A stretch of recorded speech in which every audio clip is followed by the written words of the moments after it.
7월 20일 수요일입니다. 히브리서 11장 13절로 22절 말씀. 이 사람들은 다 믿음을 따라 죽었으며 약속을 받지 못하였으되 그것들을 멀리서 보고 환영하며 또 땅에서는 외국인과 나그네임을 증언하였으니 그들이 이같이 말하는 것은 자기들이 본향 찾는 자임을 나타냄이라. 그들이 나온 바 본향을 생각하였더라면 돌아갈 기회가 있었으려니와 그들이 이제는 더 나은 본향을 사모하니 곧 하늘에 있는 것이라. 이러므로 하나님이 그들의 하나님이라 일컬음 받으심을 부끄러워하지 아니하시고 그들을 위하여 한 성을 예비하셨느니라.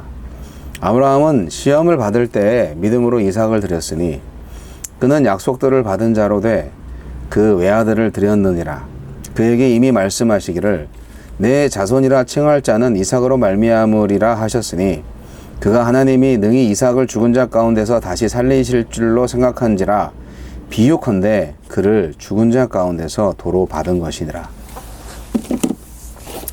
믿음으로 이삭은 장차 있을 일에 대하여 야곱과 에서에게 축복하였으며 믿음으로 야곱은 죽을 때 요셉의 각 아들에게 축복하고 그 지팡이 머리에 의지하여 경배하였으며 믿음으로 요셉은 임종시에 이스라엘 자손들이 떠날 것을 말하고 또 자기 뼈를 위하여 명하였으며. 믿음의 사람들 파트 2. 믿음의 조상들이 믿음을 따라 살 수 있었던 이유를 설명한 후에 이삭을 제단에 바친 아브라함 그리고 그의 자손 이삭, 야곱, 요셉의 믿음을 소개합니다. 우리에게 주시는 교훈은 무엇입니까?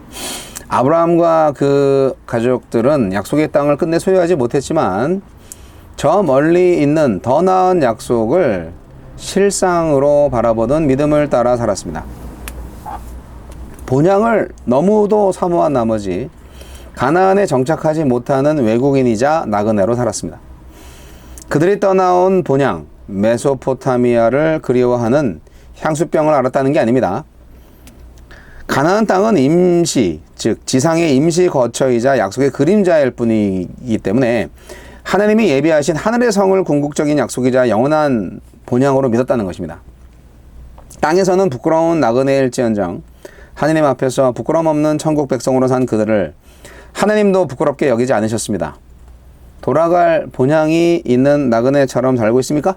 하나님의 약속을 땅의 것들로 한정하고 지상에서 내 기득권을 확보하기 위해 믿음을 따르진 않습니까? 아브라함의 믿음은 이삭을 통해 수많은 자손을 주겠다는 약속에 대한 확신으로 그치지 않았습니다. 이삭을 제단에 바치라는 명령에도 아브라함은 고지곧대로 순종했습니다. 외아들 이삭이 죽으면 성립할 수 없는 약속임에도 아브라함은 믿음으로 하나뿐인 아들을 향해 칼을 들었습니다. 아이를 가질 수 없을 만큼 늙어 죽은 자 같았던 아브라함과 사례 가운데서 생명이 태어나게 하신 하나님이 죽은 자 가운데서 그 생명을 다시 살리실 것을 믿었기 때문입니다. 장실도 죽음도 저해하지 못하는 믿음의 상상력이었습니다. 말씀으로 세상을 창조하신 이가 우리 삶도 그 말씀의 권능으로 빚어가길 원하십니다. 그러니 내놓으라, 포기하라, 맡기라 요구하시는 대로 그저 믿고 순종하시기 바랍니다. 이삭과 야곱과 요셉이 죽음을 앞뒀을 때 그들은 이루어지지 않은 하나님의 약속을 아쉬워하지 않았습니다. 도리어 자신들의 죽음 이후에 성취될 약속을 실상으로 바라보았습니다. 죽음이 끝이 아닌 하나님 약속의 새로운 시작임을 알았기에 이삭과 야곱은 그 약속을 계승할 자손들을 믿음으로 축복했습니다. 이집트에서 나그네로 삶을 마감한 요셉은 장차 약속의 땅에 들어가거든 그곳에 자신의 뼈를 이장해 달라고 믿음으로 유언을 남겼습니다. 믿음은 죽음 앞에서까지 우리를 꿈꾸게 합니다. 주여, 저에게는 참 본향이 있으니 이 땅에 충실하되 연연하지 않고 나그네로 살아가게 하소서.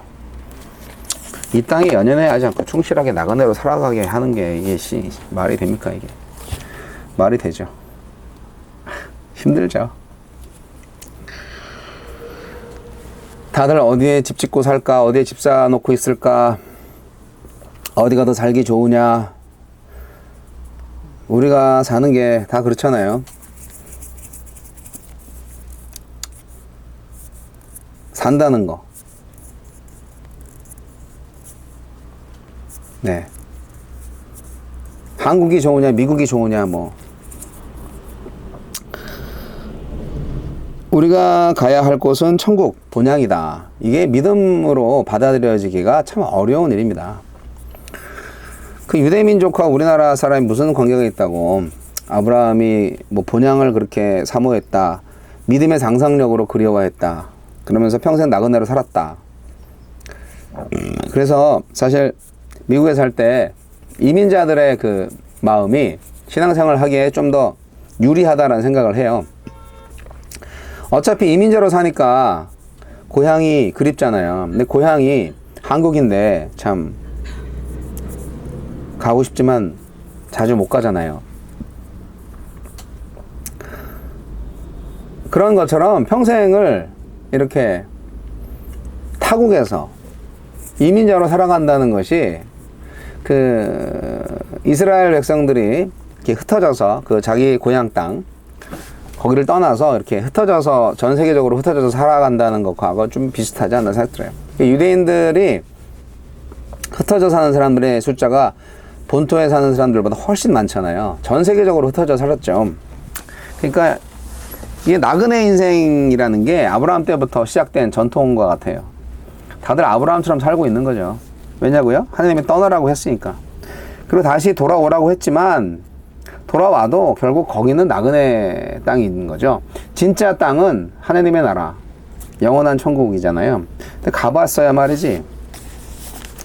그러니까 이 믿음은 과연 어디서부터 오는 믿음이냐?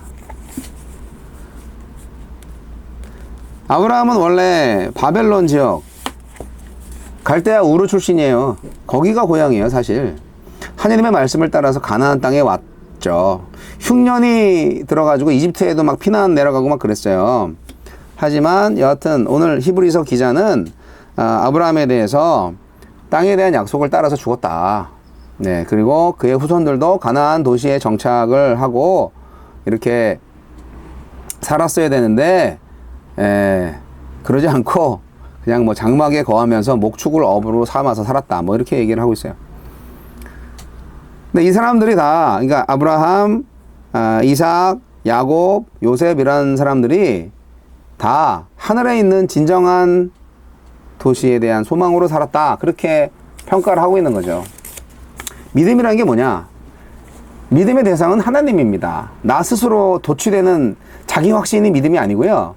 살아계신 하나님을 믿고 의지하고 그분의 말씀을 순종하는 거예요. 그래서 믿음의 내용은 그분의 의지와 능력에 대한 신뢰를 뜻합니다. 하나님께서 말씀하셨으니까 그분이 해내실 것을 믿는 거예요. 내가 하는 게 아니에요. 설령 내가 사는 동안에 성취되지 못했다 할지라도 내가 믿고 죽으면 그 죽음으로 끝나지 않고 결국 나는 그 약속의 성취 날에 참여하고 있을 것이라는 믿음으로 오늘 끝이 보이지 않는 길을 지금 전진해서 가고 있는 겁니다. 참 한심하죠? 이렇게 말하면. 믿음이 뭐야? 허상을 쫓아서 가는 거 아니야? 예, 그럴 수 있어요. 이 믿음이 없는 사람들이 보면은 그래요. 이 기독교인들, 이 천국 없으면 무슨 낙으로 살아요? 이 세상에서 이렇게 손해보고 살면서 천국이 만약에 없다. 이 대국민 사기다. 그러면 정말 억울하죠. 예. 천국이 없다? 억울하죠. 저는 정말 억울합니다. 얼마나 손해보고 살았는데, 목사가 되기 위해서, 목사로서 살면서 얼마나 제가 참고 살았는데, 천국이 없다고? 그럴 순 없죠. 우리는 믿음으로 살고 있습니다. 모든 그리스도인들은 믿음으로 삽니다. 나그네처럼, 외국인처럼 삽니다. 시대와 불화하거나 불편한 동거를 하면서 사는 게 믿음의 삶이에요. 어차피 불편하고 어차피 불공평하고 어차피 불평등해. 이게 사는 게 오히려 자연스러운 거야. 억울한 게 당연한 거야. 그렇게 살고 계십니까? 하지만 중요한 건 이거예요. 이유가 뭐냐? 그렇게 손해보고 차별받는 이유가 뭐냐? 그게 땅의 번영과 명예를 위해서 우상을 만들지 않고 오직 하나님 앞에 들어가서 부끄럽지 않는 믿음 때문에 그랬다 하는 것이 되어야 한다는 것입니다. 내가 잘못해가지고 내가 벌받고 내가 뭐 잘못해가지고 남한테 뭐 이렇게 복수당하고 막 이런 거는 내 책임이죠. 내가 핍박 당하는 이유가 믿음을 지키기 위해서고 하나님의 말씀을 순종하기 위해서 그랬다. 그렇게 되어야 우리가 하늘나라에 상급이 있고 또 천국으로서 가는 길이 가볍죠. 믿음은요, 약속하신 그분과 그분이 약속한 내용의 기준에서 모든 가치를 평가하는 태도입니다. 믿음이 뭐라고요? 하나님께서 약속하신 내용의 그 기준에 따라서 모든 가치를 평가하는 태도라고요. 지금 내게 가장 소중한 것을 상대화하고 그분의 약속을 절대화하는 거예요. 내가 가지고 있는 건 물론 중요하지만, 그러나 하나님께서 절대 가치로 내세우는 것에 비하면 아무것도 아닌 거예요. 아니, 오죽하면 아브라함이 자기 아들을 바치라고 하는 하나님의 말씀에 순종을 했겠어요. 이 말도 안 되는 말을 고지고대로 듣고 그 사랑하는 아들을 제단에 번제로 바치기 위해서 칼을 빼들었잖아요. 놀라운 일이죠. 아브라함은 사람이 아니야. 내가 볼 땐 믿음의 신이야. 그런데 아브라함이 그렇게 믿음이 자라기까지 우여곡절이 많이 있었습니다. 그 이전에는 그 정도의 믿음은 없었죠. 아브라함에게 자기 아들 이삭, 자기 자신보다도 값진 존재 아니었을까요? 하지만 아브라함한테는 믿음이 있었어요. 그 믿음이 뭐냐? 그 생명, 자기 생명보다도 더 소중한 아들의 생명을 죽이는 것. 왜? 하나님의 말씀에 순종해야 되니까. 즉,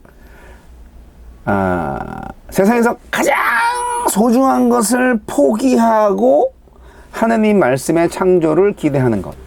그것이 믿음이다. 다 이해할 수 없더라도, 내게는 도무지 상상이 안 되더라도 그냥 노 브레인으로 순종하는 거예요. 수용하는 거예요. 하나님의 말씀을. 그것이 믿음이다.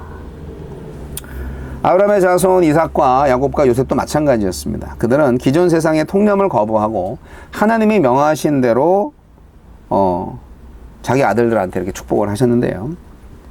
그렇게 축복하는 것이 결국 하나님께 대한 믿음을 시연한 겁니다. 무엇을 믿은 거죠? 무엇을 믿은 거예요? 축복권이 하나님한테 있다는 거예요. 축복의 주도권이 하나님한테 있다는 거예요.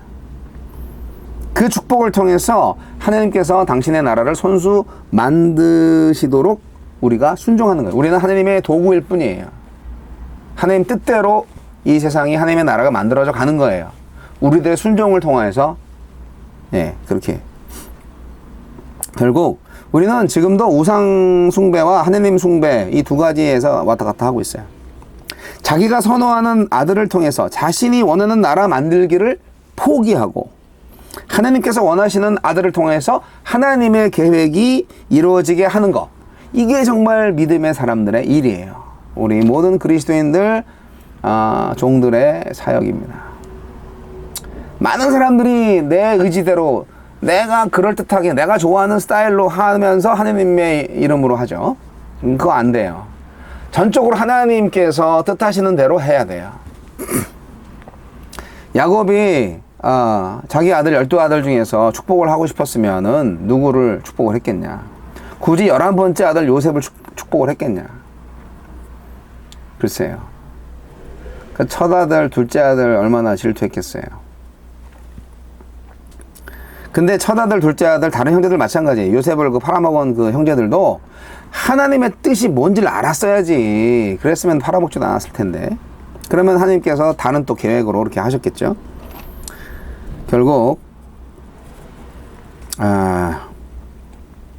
이 야곱과 또 이삭 이분들이 결국 자기 지혜와 편애가 아닌 하나님의 뜻대로 아들들을 축복했습니다. 요셉도 성공과 명예의 땅 애굽이 아니라 약속의 땅 가나안에 자기 뼈를 묻어달라는 유언을 남겼죠. 그러니까 이 사람들 다 가나안의 꿈이 있고 바로 가나안이 하나님께서 주신 땅이다라는 강력한 믿음이 있었어요. 그래서 하나님의 뜻이 이루어지기를 간절히 바라는 마음으로 그렇게 자녀들에게 축복하고 또 그 믿음대로 살 것을 부탁을 했던 겁니다.